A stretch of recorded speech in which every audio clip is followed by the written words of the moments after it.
the 737 MAX 8, of course, has some differences, but it's not drastically different from the previous designs. It's got a little more automation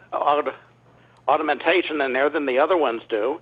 It's got a system that prevents it from stalling because of the larger engines, and there's some question whether Boeing adequately addressed this with manual revisions to allow the pilots to learn how the system functions. Keith, do you think there would be a difference between the training and capability of U.S. pilots to fly these aircraft, which the airlines say are safe, the U.S. airlines say are safe, a difference between that and the international airlines and pilots who are flying these planes and the international response we've seen, which is to ground the aircraft? Let's look at the history of the airplane a little bit. When it first came out a number of years ago, there was virtually no automation in it at all. We had pilots that had come from the Air Force or from civilian corporate jobs or from other airlines, and they were the ones who manually flew the airplane. They could fly it very well.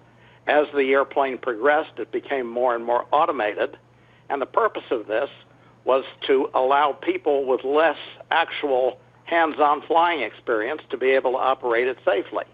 And the world now, the economies of the developing world are where the airplanes are going. And you've got people in some of these countries that really have no aviation background at all, and they're being trained with minimal hours. Now, the latest accident, the information I have, the co-pilot only had 200 hours of flight experience.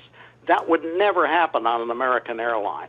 He'd have to have at least 1,500 hours. So the fact that we're trying to put less experienced people into these airplanes and compensate for their lack of experience by automation is an issue, I think. So, Keith, do you think the CEO of Boeing should be out there explaining this to the American public, which is on edge? Yes, the public certainly is on edge, and this is a big deal for Boeing, because Boeing's got over 4,000 orders for these things. It's the majority of their book of business. There's 10,000 of them that have been manufactured so far. So this is a tremendous number of aircraft to go. And if airlines start canceling orders because of bad publicity, there's a problem. I think that there's probably nothing wrong with the airplane, that some simple things will be done to be sure that people understand how these systems operate and can operate them properly, and that's probably going to be the solution to the situation. But right now, we've got to wait for this investigation to be completed. Yes. We have to learn officially what caused this latest accident. Yes, and a lot of this, to emphasize, Phil, is speculation. It's just that it's the American public which is also speculating here. So I'll ask you the same question. If the CEO of Boeing or the Transportation Secretary believe what Keith is discussing, that there's a difference between maybe the training and capabilities of the international pilots flying these aircraft versus the U.S., should we be hearing that story more clearly and more directly? Well, let me ask you this, Kelly, and I mean, hold on a second, Keith, and then I'll love to get your thoughts. Hypothetically, Kelly, what you're saying is that Dennis Muhlenberg should go out there and say, hey, look, if you're flying on Southwest or American or one of these planes, those pilots got a lot of training. They're good. Now, if you might be in one of these MAX 8s over in Asia, maybe they don't have as much training. You'd never do that. You would never do that if you're the CEO of Boeing. And I'm not saying that it's not an issue that can't be discussed, or it may not have played a factor, or it may have played a factor in two of the accidents there, but he's not going to say that, and nor do I think that Boeing wants him to say that, because that's a quick way for you to immediately lose customers overseas if you say, well, your pilots aren't trained as well as they are here in the U.S. Keith? You took the words right out of my mouth. I could not have said it better.